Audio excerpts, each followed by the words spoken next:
I'm John Fisher, a member of the Education Committee, and it is my pleasure to introduce today's program. Thank you all for coming. I think you're going to find this to be a very interesting and thought-provoking presentation. Before we start the program, our usual two caveats. Please turn off your cell phones. Still here, ringing. The second caveat, if anybody would like to use a hearing aid, Sam has them over there. All right, let's begin. Ben and Jerry Lazaroff moved to the Hill last summer. Both of them have PhDs in psychology, and collectively they have been practicing psychologists for many decades, several decades, believe it or not. And they continue their practice as psychologists today. More importantly, for purposes of today's program, about 11 years ago, he and Jerry decided to adopt a plant-based diet. And they're here today and they're going to explain, I hope, how they reached this decision and why. And they will also talk about what they consider to be the health benefits of a plant-based diet. One of the reasons that he and Jerry moved to the Hill was able to accommodate their needs for a plant-based diet. I know they visited at least 200 CCRCs, maybe more, which were not able to provide a plant-based diet. Chef Adams is here today to explain what the Hill is going to provide in terms of people who want a plant-based diet. Also, as a special treat, Sylvia Lucci is here, and she has brought many samples of the plant-based foods that her company provides. So at the end of the program, we welcome you to help yourself. But without any further ado, the microphone is yours. Thank you, John. Can people hear me okay? Oh, yes. Okay. We are thrilled to see so many people here. My wife and I are assuming it's strictly because of our topic. It has nothing to do with there being free food. Look what these people you should practice. We're going to try to condense everything we've learned over the past 11 years into a roughly 45-minute presentation and explain why people become plant-based and what we eat. So we're going to be sharing a lot of information and moving quickly. We're going to be using the terms plant-based and vegan interchangeably. Please hold your questions until the end. Hopefully, most of them will be answered as we proceed, but one question I'm sure is already on your mind, and that is, what is the difference between a vegan and a vegetarian? Well, that's a good question. We get that all the time. Your mic. Oh. Well, that's good. I speak loud anyway. We get that question all the time. Can everybody hear me? Okay. Yes. A vegetarian does not eat any meat, poultry, or fish. That includes salmon, steak, pork, chicken, lamb, any of that. They eat plants and vegetables, of course. A vegan is a stricter vegetarian. They do not eat any dairy or milk products or eggs at all. So that's the biggest difference between vegetarians and vegans.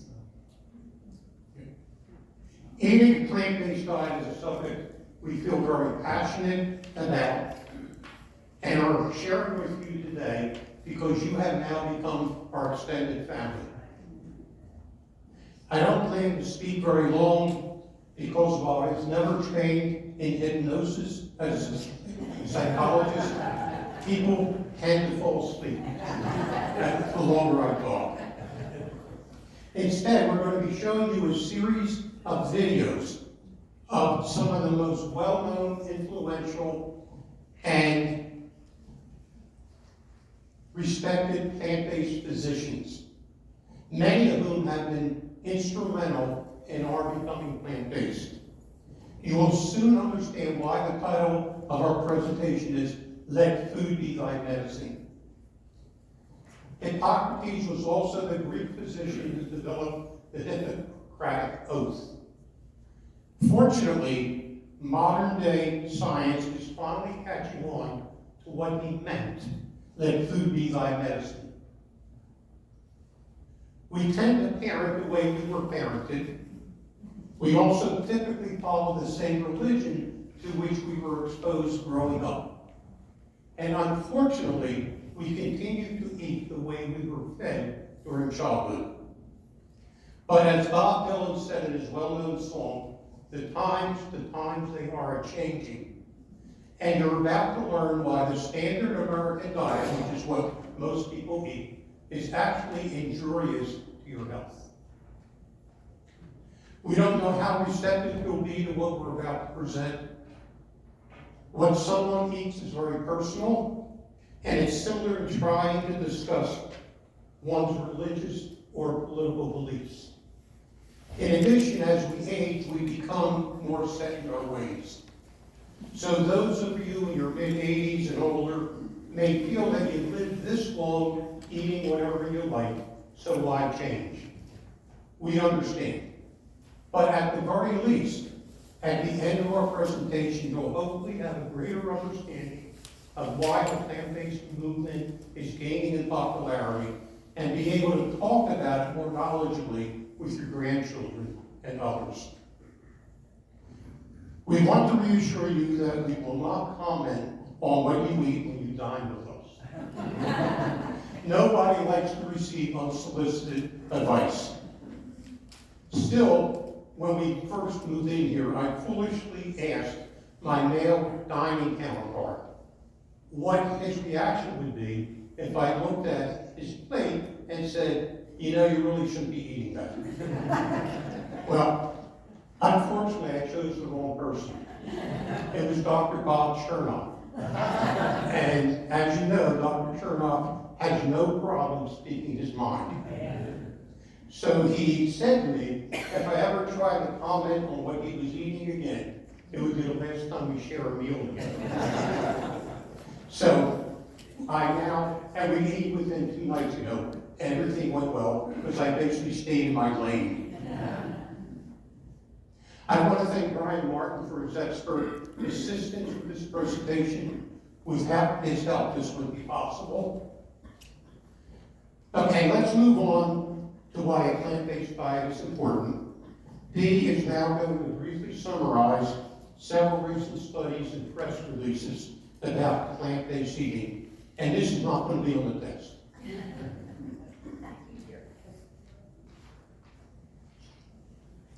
We have found that eating healthfully can increase your lifespan. A recent study found that women who started eating an optimal diet at age 20 could add 10 years to their life. Men who started eating an optimal diet at age 20 could add 13 years to their life. Most importantly, the study also found that even 80-year-olds can add 3.5 years to their life if they eat optimally healthy, plant-based food. That's one study. Obviously, we're all concerned about dementia. No one wants to enjoy the wonderful aspects of that. So it's important to understand that food does contribute to the development of dementia. And eating too much steak and bacon can increase the risk of dementia in later life. A recent study found that eating 1 serving of processed red meat, roughly 2 slices of bacon, or 1 single sausage was linked to a 13% increased risk of dementia. Consuming at least 1 serving of unprocessed meat, such as ground beef, lamb, or steak, was linked to a 16% increased chance of cognitive decline, which is a precursor to dementia. It is well known that processed red meat is linked to colon cancer. In New York City, they've done something very interesting. All 11 city hospitals offer plant-based meals for lunch and for dinner. And they've been doing pretty well with this, and it has a 95% approval rate from the patients that eat the plant-based meals. And many of you are familiar with Philadelphia Magazine, I'm sure a lot of you do read it, and a recent article 2 months ago that ran said there is a new program in Philadelphia where the physicians are actually giving patients prescriptions for produce, for healthy groceries, and for a plant-based diet. So they're actually writing out the prescriptions, so to speak, it's doctor's orders. So we're very encouraged by all these developments and hope it will continue. All right, that's a little bit of the research. Thank you. How many of you remember your high school biology class? What class of animals are these in terms of what they eat? Carnivores, correct. How about these animals? Vegetarian. What are they called? Veggies. Herbivores, correct. What about us? Omnivore. So I submit to you, we were never designed to eat meat. Keep that in the back of your mind as we proceed. So the first well-known, very well-respected plant-based physician is Dr. Michael Grader. He has written a book, How Not to Die. I think it was on the New York Times bestseller list. He then wrote a follow-up book, How Not to Age. We've attended numerous conferences with him, talked with him personally. He's unbelievable, but the downfall is he talks repeatedly about all the research studies that contribute to his book, and he get lost. So we have an animated synopsis of How Not to Die that I think you'll enjoy.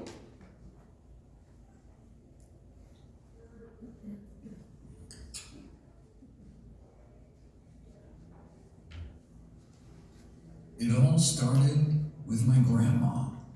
I was just a kid when the doctor sent my grandma home in a wheelchair to die.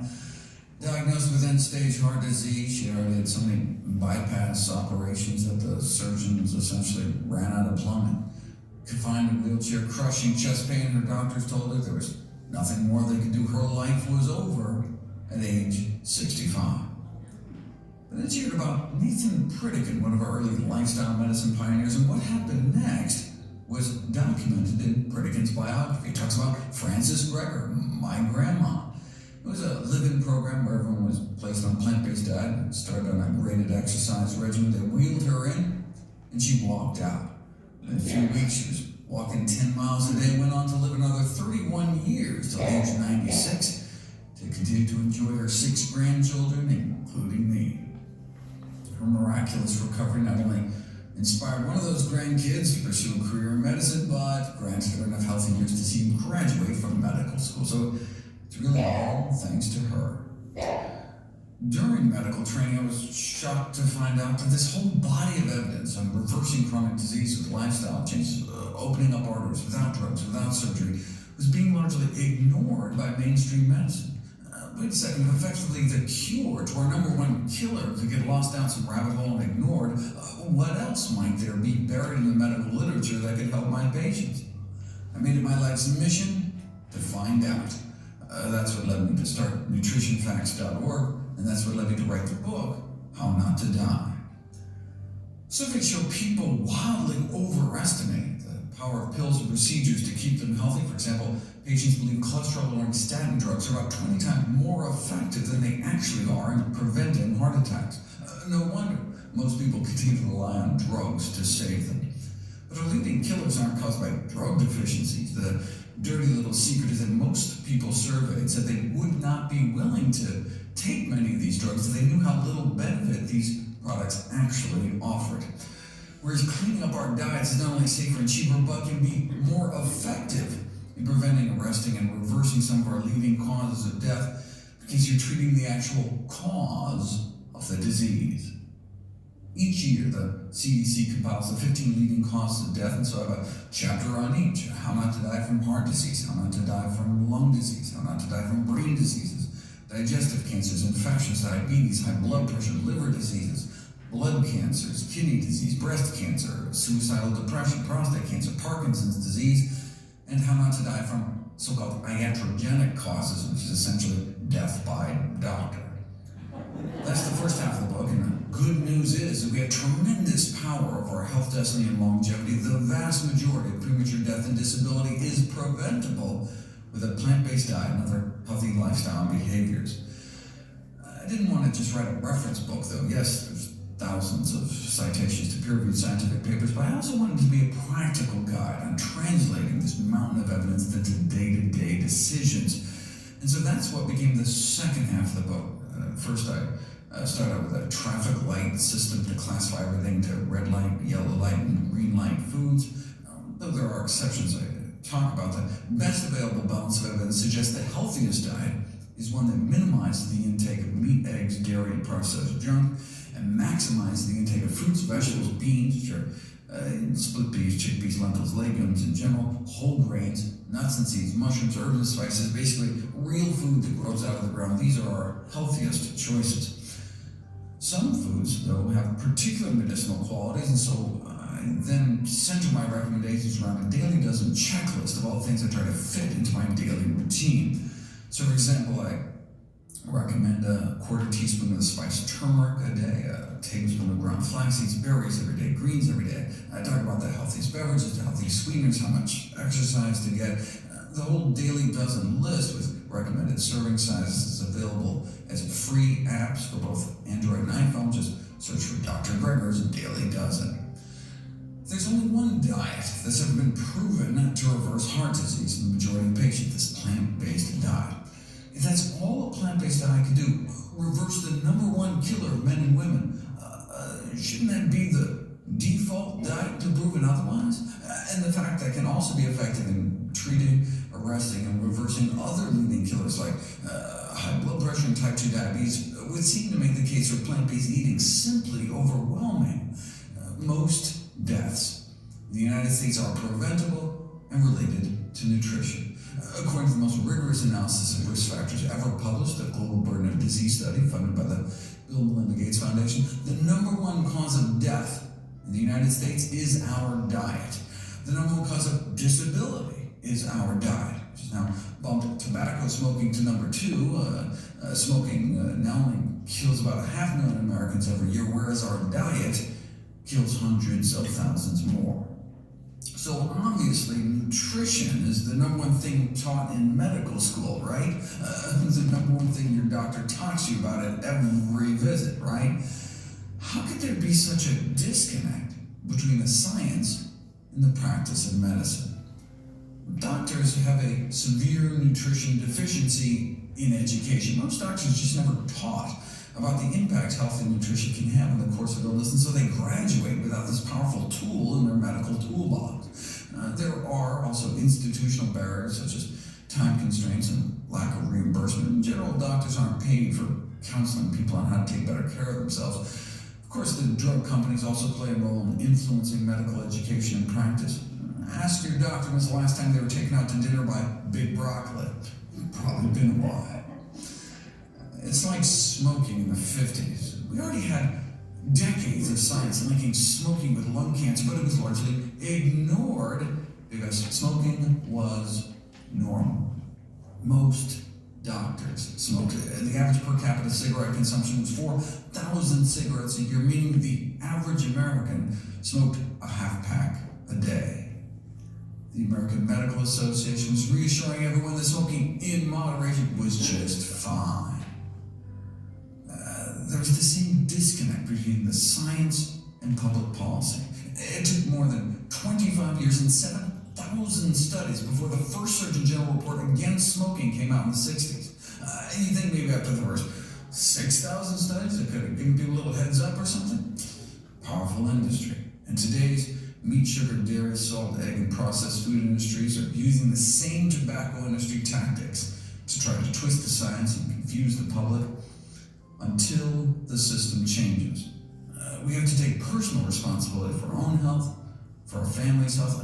We can't wait until society catches up to the science again, because it's a matter of life and death.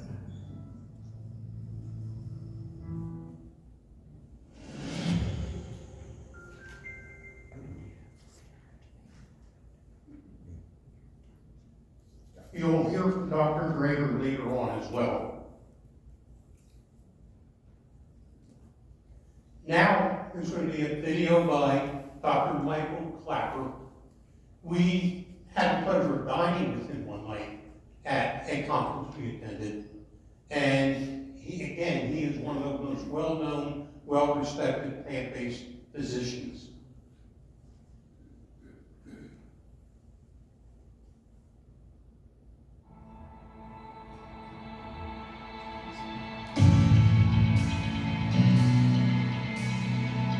Much of my awakening happened while putting people to sleep.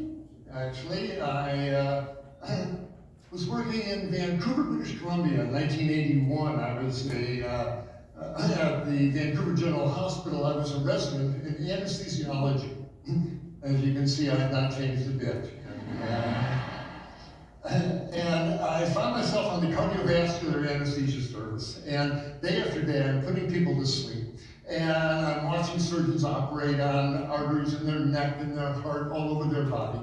And from their arteries, the surgeons are pulling out this yellow, greasy gut called atherosclerosis. This is nasty stuff. This stuff will kill you. This stuff will set up formation of blood clots and stop blood flow to your brain. Your heart will kill you with a stroke or a heart attack. And one day, I'm watching the surgeon pull out a particularly slithery, rubbery piece of yellow material out of an artery, and I think to myself, man, that stuff looks like chicken fat. And a little voice in my head says, there's a good reason why it looks like chicken fat. It is chicken fat, and cow fat, and pig fat, and the fat of every other slow animal is walking past this man's table when he had a fork in his hand. And this really resonated with me because I was eating lots of chicken and my cholesterol was through the roof. And my dad was already showing signs of clogged arteries, and I knew I was going to be laying on that operating table with that striper saw going up my sternum, and ooh, I didn't want that. I saw those people when they woke up. And so I began getting these flashing lights saying, you should change what you are eating. You should stop buying all that animal flesh through your arteries. And that duly registered, but the real clincher came several weeks later. I was having dinner with a friend in a restaurant in Vancouver, and actually the seeds of this incident had been planted years ago.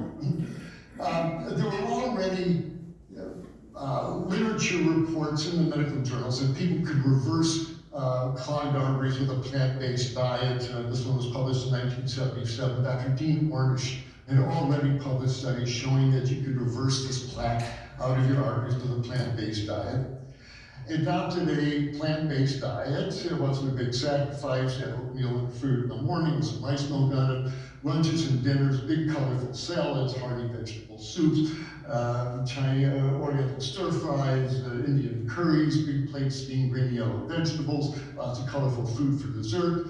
It was a joyous way of eating, still is. No calorie counting, no portion control. Just eat till you get full. And my body loved it. Within 10 weeks, a 20-pound spare tire of fat melted around my waist. My high cholesterol sank to normal, my elevated blood pressure went to normal, and I felt great, waking up in a nice, lean, light body every day.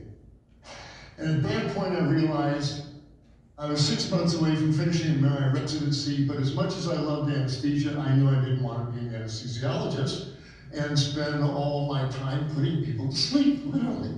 What I really wanted to do was go back to general practice and help them wake up. Because I left general practice as a retreat, because I couldn't face my patients like Ken. Lovely man, funny guy, really loved Ken. But his body was a slow motion train wreck.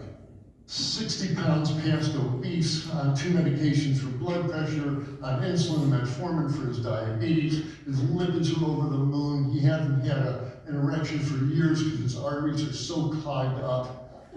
And every time I saw Ken, and all,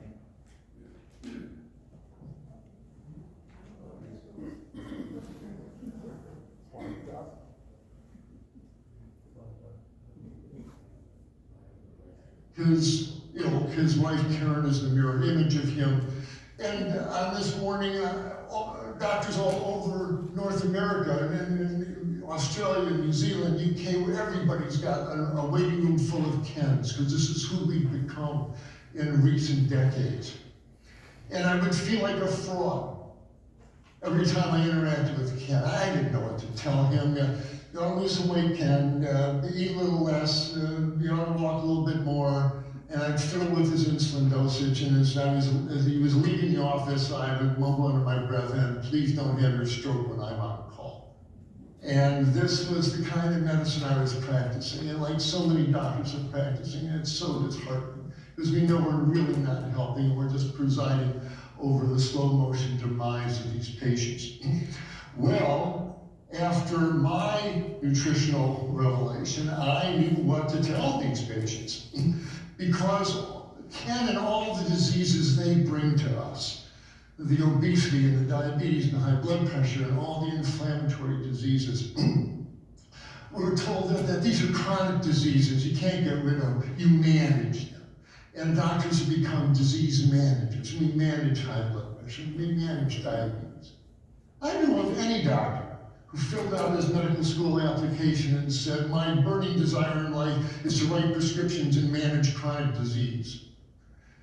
We went into medicine to relieve suffering and to cure these diseases, and every one of these diseases is curable, every single one of them.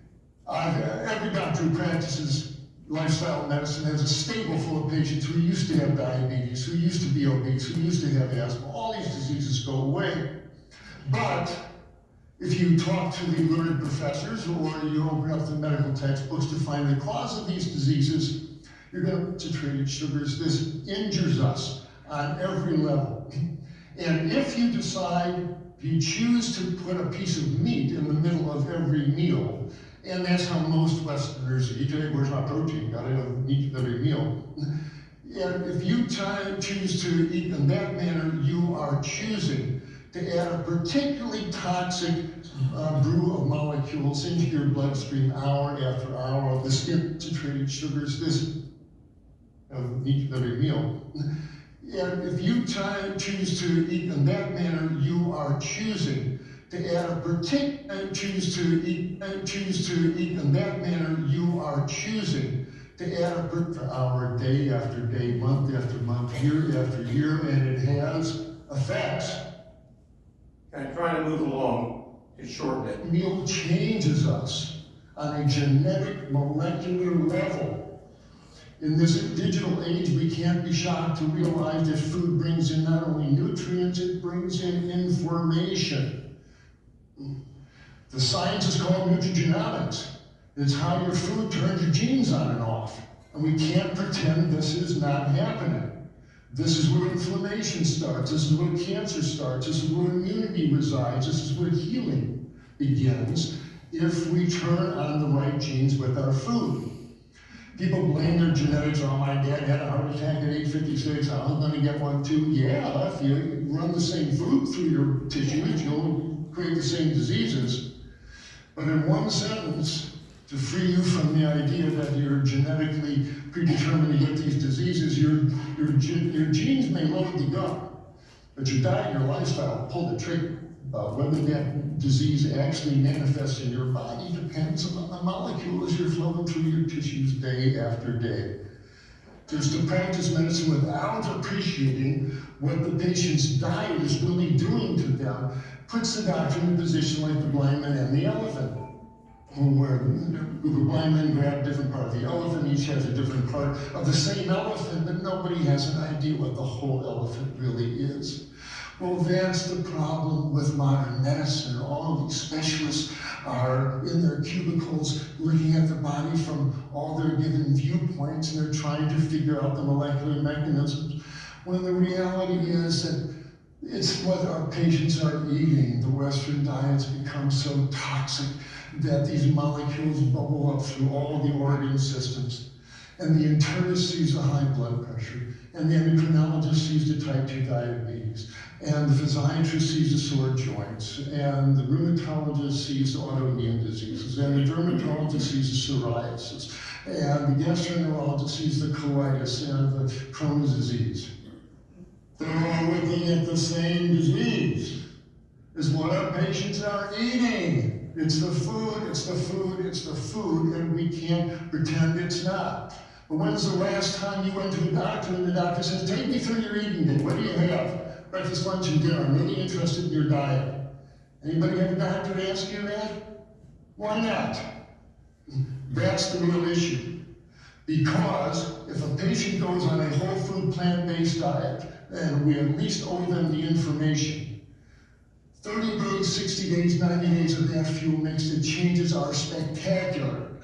The obesity starts to melt away, the arteries open up, the high blood pressure goes down, the joints stop hurting, the skin clears up, the lungs stop wheezing, the bowels start working, and people turn into normal, healthy people that don't have diabetes, that don't have aches and pains, and they don't need medications and pills and procedure.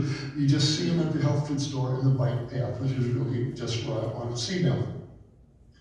And medicine gets fun again. These fearsome diseases that you're told never go away and that food has nothing to do with them, you find absolutely. Food has everything to do with these conditions, and they get better as the diet gets better, including the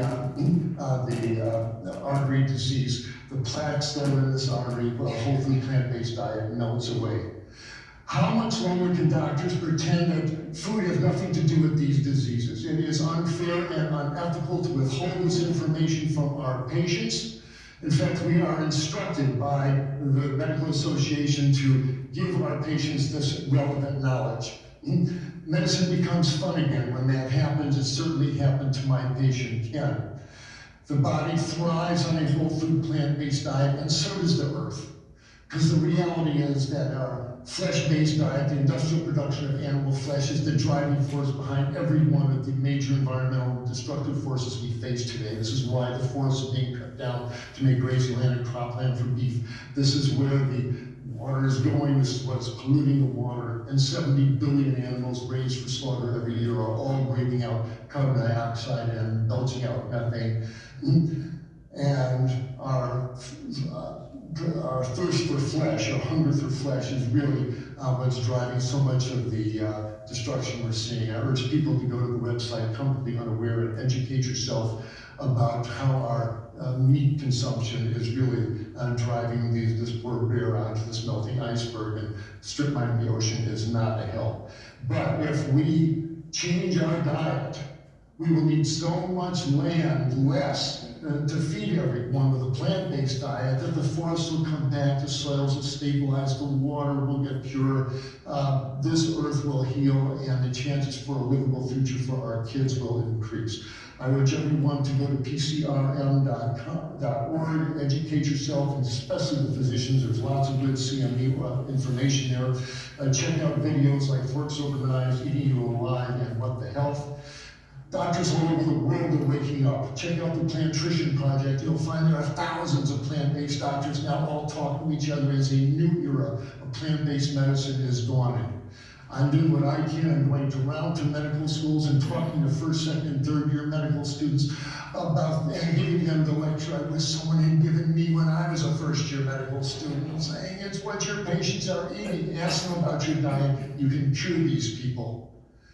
If we evolve our diet as individuals, we will get healthier. As a species, we will heal this planet, and the future will get better for all of us. So I want the public to wake up to the power that they have available to them in a plant-based diet. I want my medical colleagues to wake up and see the food that our patients are eating are key in the causation and the cure of these diseases, and for all of us to be aware of the bright future that a plant-based diet offers all of us. I'm Dr. Michael Clapper. What's on your plate?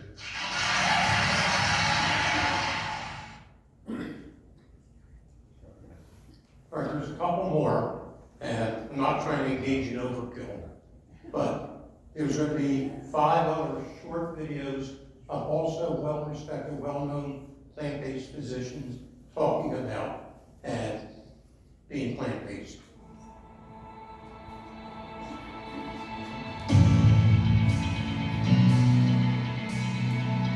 What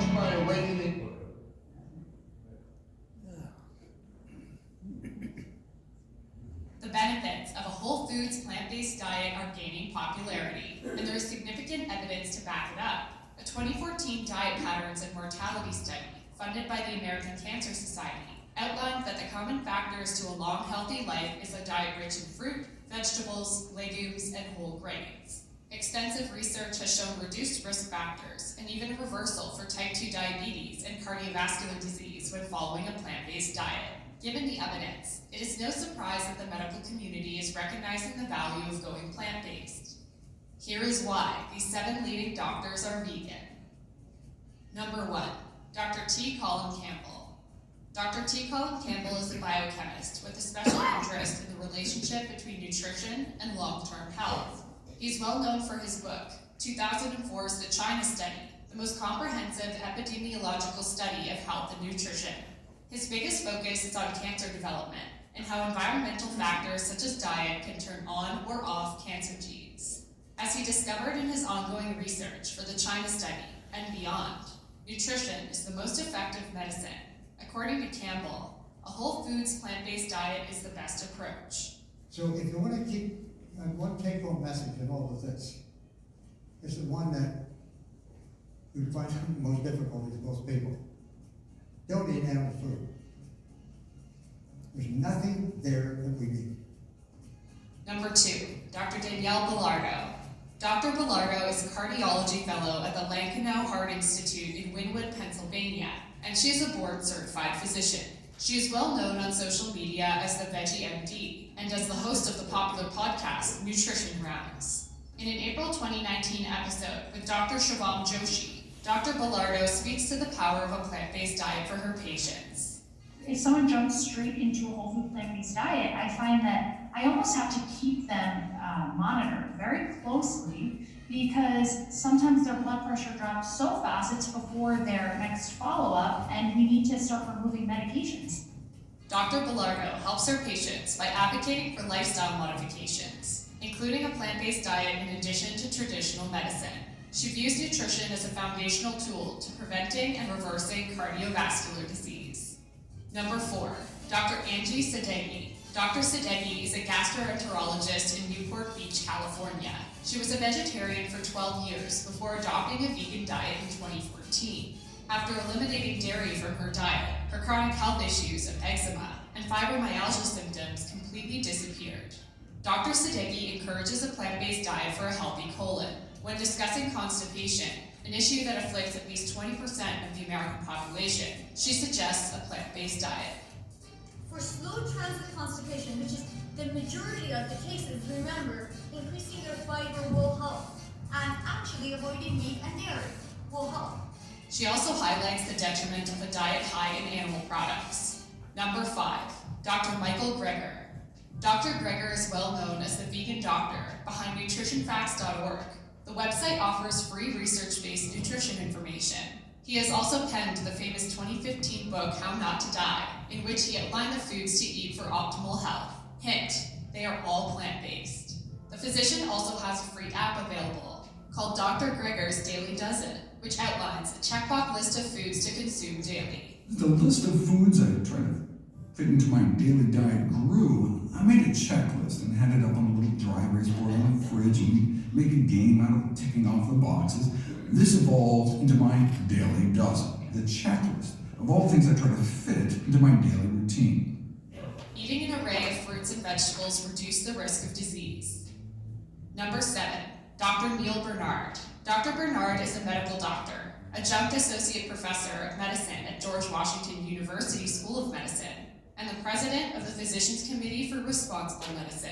He was the editor-in-chief for a nutrition textbook, Nutrition Guide for Clinicians. His work has been published in over 90 scientific publications, including studies of metabolic effects after adopting a plant-based diet, plant-based diets for cardiovascular safety and performance in endurance sports, and meat consumption as a risk factor for type 2 diabetes. As the leader of the Physicians Committee, Dr. Bernard has drawn attention to the vegan diet by assembling members of the medical community with a unified message.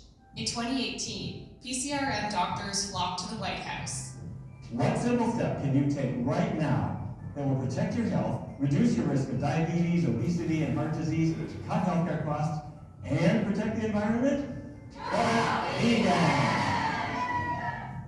In 2019, PCRM's 12,000 members from the medical community urged Americans to ditch dairy. Also in 2019, Dr. Barnard participated in a Break Up with Bacon protest as part of a PCRM campaign. The matter is, bacon and other processed meats cause colorectal cancer, the second leading cause of cancer death. The benefits of a whole food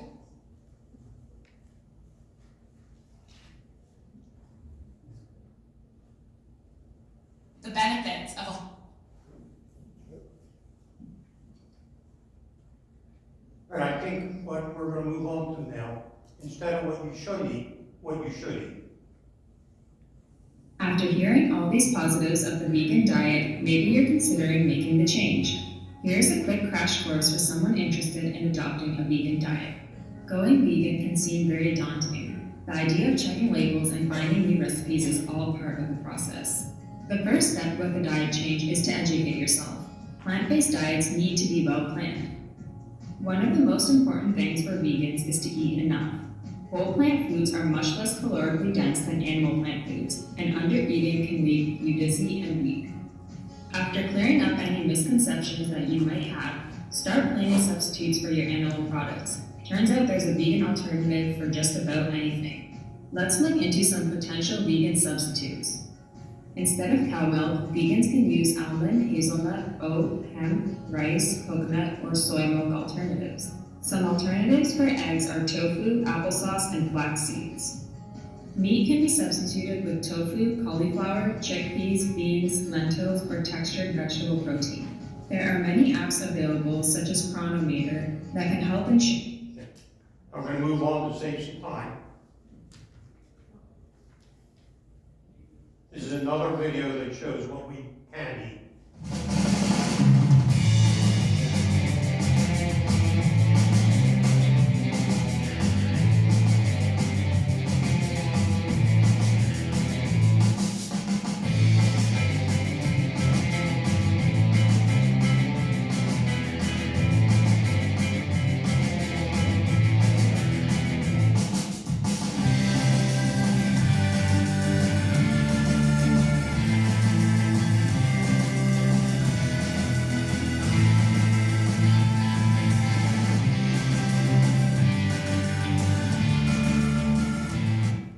So Sylvia did bring some samples of food like that. And being plant-based doesn't mean you have to give up anything enjoyable.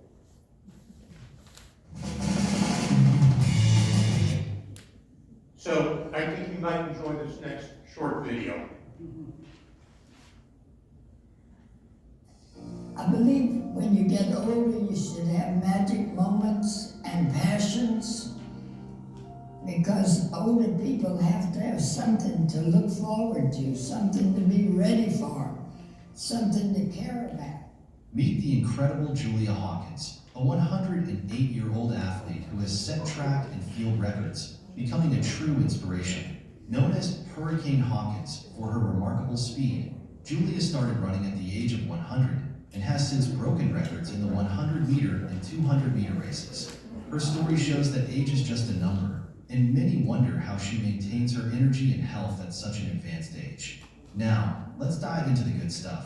What does Julia eat to stay healthy and keep running at the age of 107? To begin with, Julia advocates for a plant-based diet.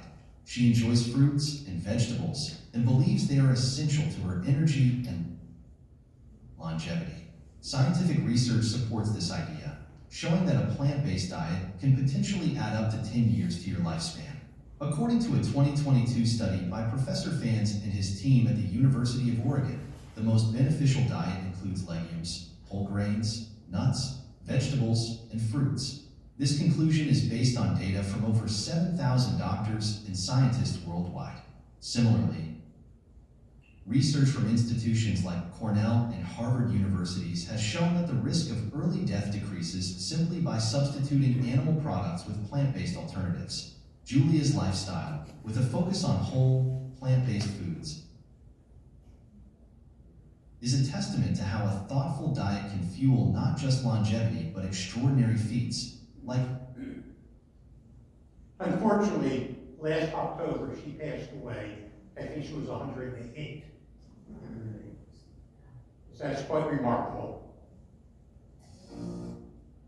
So, what I'm going to show now, if you want more information, because this is just a quick introduction to plant-based eating. There's what's called the Vegan Summerfest, which is in Johnstown, Pennsylvania. It's about a 3-hour drive from here. It's at a branch campus of the University of Pittsburgh. The date for this coming July is July 9th to July 13th. They have a full 5-day program where you can go for just the weekend. And you'll listen to lectures such as what I just presented. You'll be eating plant-based food the entire time, and you'll be with other people who are like-minded. B and I are going, by the way. So if you want more information, you're welcome to get it. I think Sylvia has a conference book from a couple years ago. There's also a Jumpstart program by Dr. Ted Barnett in Rochester, New York, where you can become vegan, transfer over to a plant-based diet within 2 weeks. And it's held remotely through Zoom.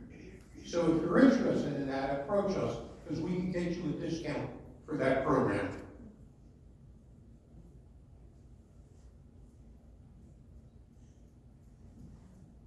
There's also a cruise line, which is what me and I took, by the way, which was how we first became vegans. This one went to the Caribbean. They now run it twice a year to the Caribbean and to Alaska. And it's a ship with roughly 3,000 passengers. Half of them are part of the vegan program, learning about plant-based dieting, attending lectures, eating plant-based food.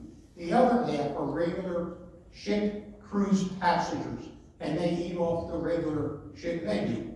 So I was gung-ho. He was a little hesitant, but what comforted her was if she didn't like the vegan food, we could easily order off of the regular ship menu. And I think it took you, what, 2 days? Yeah. All right. So they just had their cruise to the Caribbean, I think within 3 weeks ago. But they have one coming up to Alaska, I think in the fall. So, some of you may wonder where to find vegan options. And it can be challenging. But there happens to be a very well-known restaurant in Lafayette Hill that serves vegan food. It's very close to where we sit. It's about 20 steps away. And I'm going to have Adam, where are you, talk about the vegan menu that they developed for BNI and for others that are now ordering from it.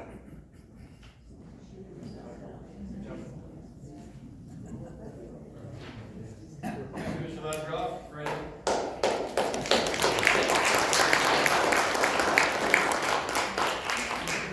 So we have a copy of one of our vegan specials up here. So I can kind of go over what we see here, and then how we got to this point, and then what the current process is.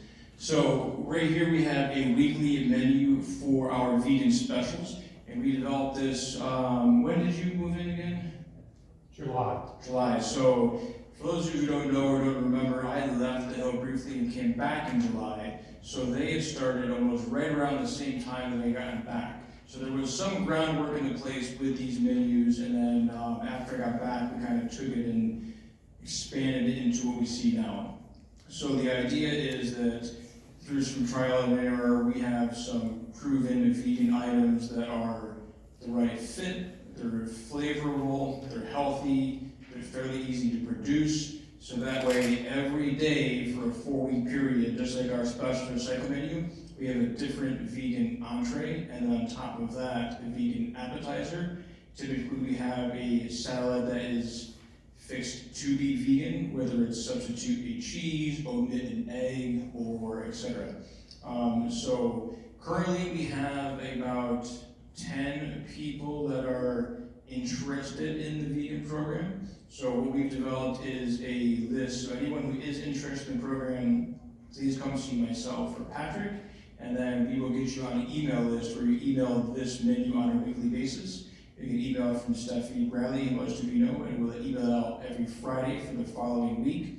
And what we do now is for first timers, if you will, to let me know and the dining group know, hey, I want to try this item. I'd like to have this item on the menu 24 hours in advance, and that way we can be certain to have it ready for you, and then it'll be available for you to have. As things develop and we see more interest, then we might try to have a different approach on having a higher volume or even a higher variety of such items. It's been a nice process, developing the menus with the Lazaroff's help and other residents as well as kind of advancing and fine-tuning this process, learning different recipes, using different ingredients. So it really has developed throughout the way. And I think we're starting to see overlap into the regular vegetarian menus on the cycle and the special menus as well, to where we're trying new things there. You're seeing different influences there, different varieties, less repetition, different ingredients, different cuisines. So we're trying to incorporate that throughout the menu as well. Essentially, that's it for me, and then I believe we're going to turn it over to Sylvia for a few minutes. Hello. So I don't think I need. Okay, I guess I do. Hi, my name is Sylvia Lucci. I'm the founder and owner of Love Food. The background behind this is that at 48 I had a stroke. And the accent that you hear is from Argentina. So if you know anything about Argentina, being a vegan is an oxymoron. Because yeah, it was a cultural shock. My husband happens to be a great chef, and he has been in the restaurant business for a long time. I'm a sociologist. I have worked in the nonprofit world most of my life. And then this happened. 4 children, pretty house, lovely life, and I cannot function anymore, and our lives gets upside down. As many of you know what happens. So my husband, not knowing what to do, he decides to create what we thought in that moment would be healing foods. I have to tell you, his theory was that I will never go to the bathroom again because everything he was going to put in my body was going to need. It doesn't work like that, but it did happen that everything that he was founding when he started doing the research was vegan, plant-based, vegan. I went back to walk 6 months later.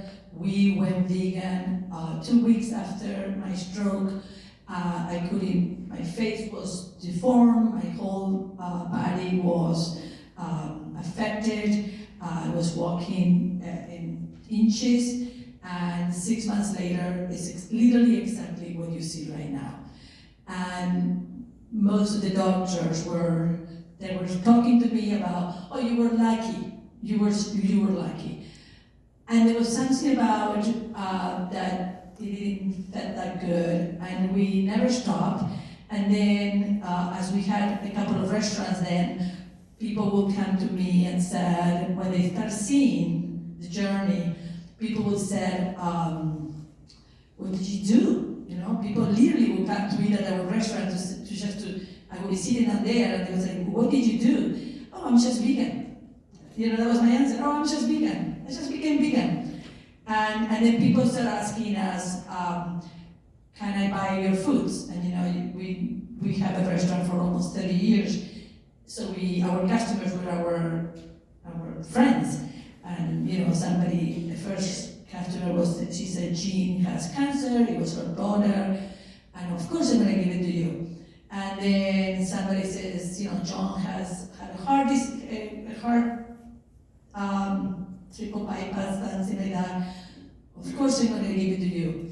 And then it was a little common denominator, like people that were coming, they already came kind of like with some kind of information, they didn't know what to do. Anyway, the story goes very fast after that. I told my children, somebody should package these. And my kids that I have, they were all engineers and computer science and all that stuff. They were like, Mom, you do it. You wanted to do it. And I was like, I don't know how to do that. So I couldn't, I still had a child. And anyway, my older son helped me, and I just thought, oh, I'm going to package this food for my restaurant. So 10 years ago, that was when I started this company, and now 60, and the journey just took an incredible, unbelievable. I thought I was retiring. I thought, this was the moment to retire because I got so sick, and then the kids were fine. Anyway, now I sell my products in Whole Foods markets in 7 states. I have 3 chains of restaurants. I have a little small chain of restaurants. One specifically is famous at the Reading Terminal in Philadelphia, which is a very large place inside the Reading Terminal. We produce a line of products that are specific for the restricted diets, the most restricted diets the hospitals have. The hospitals ask us to create these very specific diets for anybody that has had a kidney transplant. So we have a renal diet with dialysis, without dialysis. So the foods are very specific to all these diets. And then, whatever we do is vegan. I always said, everything that is vegan is not diet, but it will be healthy. So if you eat a brownie, it still has sugar. So everything is in moderation. Whatever you do, if you feel scared, because I remember my first reaction, the fear that I had to say, I can't do that. It's a beautiful thing to transition. You can make a choice that once a week you're just going to eat vegan, and then you feel comfortable, like anything else. The cultural, our grandparents, and I mean yours, mine, they were not eating the amount of meat processed that we were eating right now. They were eating some of them didn't even have refrigerators or microwaves.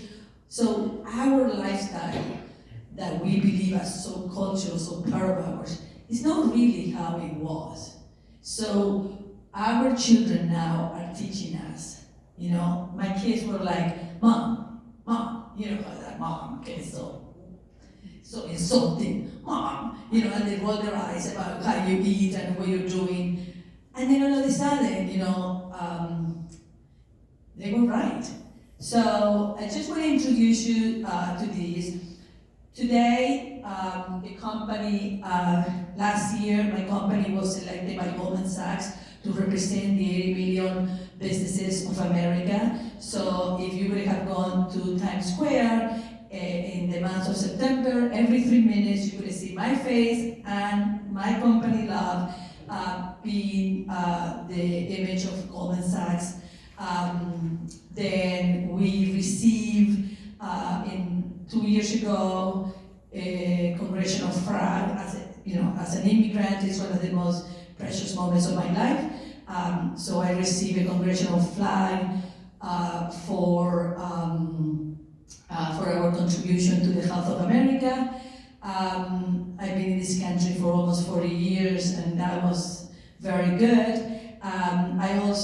We were also able to cook and introduce vegan foods to the funniest one is President Bush, which he couldn't believe that this was vegan.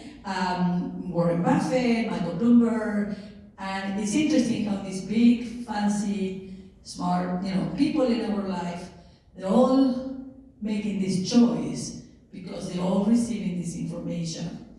And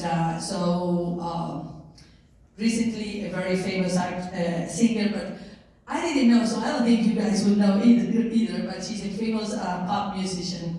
Her name is Billie Eilish.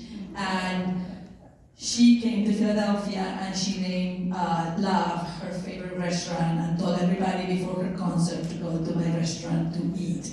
So those are the little flashes of what's happening with Love, and I can actually now say that we have just signed a contract with Hudson News in the airports because we are going to kosherize and veganize the airport. So without further ado, I just want to introduce you a little bit what you're going to eat today. We do everything. We use only vegetables. We don't use what they call the fake meat or stuff like that. So everything we do, I have my own manufacturing company. This is a hoagie made of a capicola, ham, and salami. We make them from vegetables. This is our tuna salad, which is made out of garbanzo, like a regular salad. This is our coffee cake and our brownies. So this is just a little tiny bit of our, but we thought it was just give you a taste. Does anyone have questions? We're reaching the end. Yes. Well, you will get to taste everything. Any questions? We'd like to take some. Yes, Anne. Oh, oops. Yes. The evidence is very compelling, but I did notice that all of the speakers were very slender.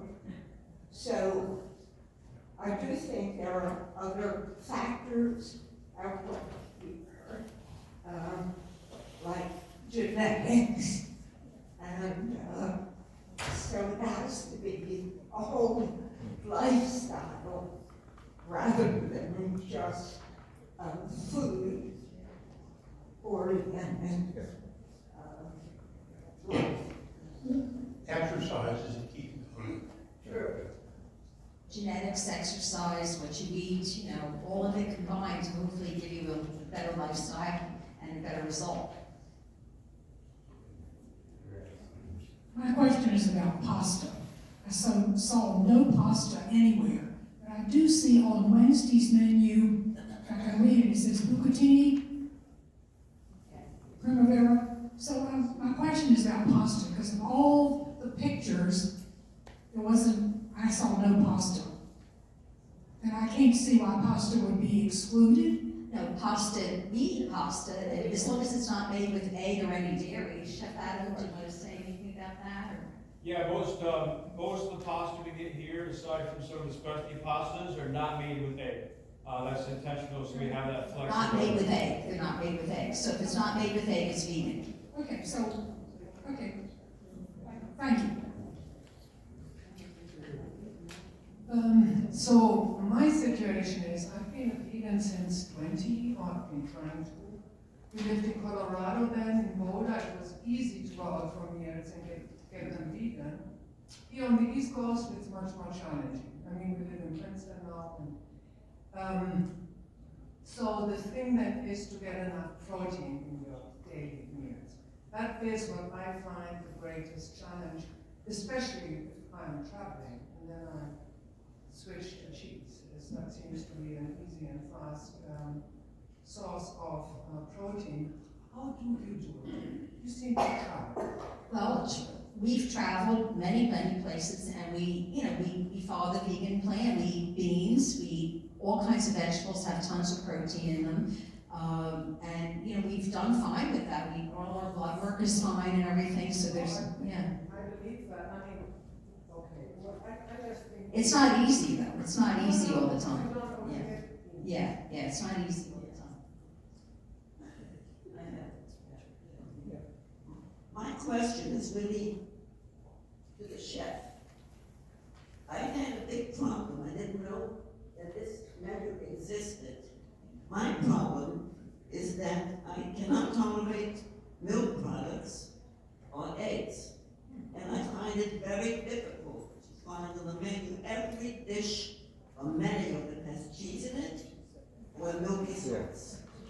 And very often, I am unable to order dinner other than a few items on the classic menu, and therefore has to cook for myself. Because it's the only way that I can get the nourishment that I need.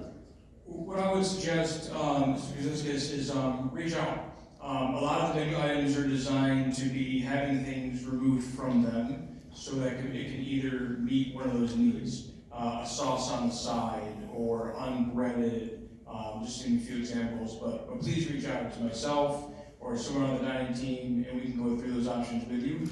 Because we developed the menu with that in mind of, especially the top 7 to 9 allergens, dairy being one of them, gluten-free, reach out and we can definitely find ways to accommodate you. And we haven't kept this menu a secret, Ed. Our concern was if we had a later reservation and people were ordering, we'd end up eating cereal for dinner.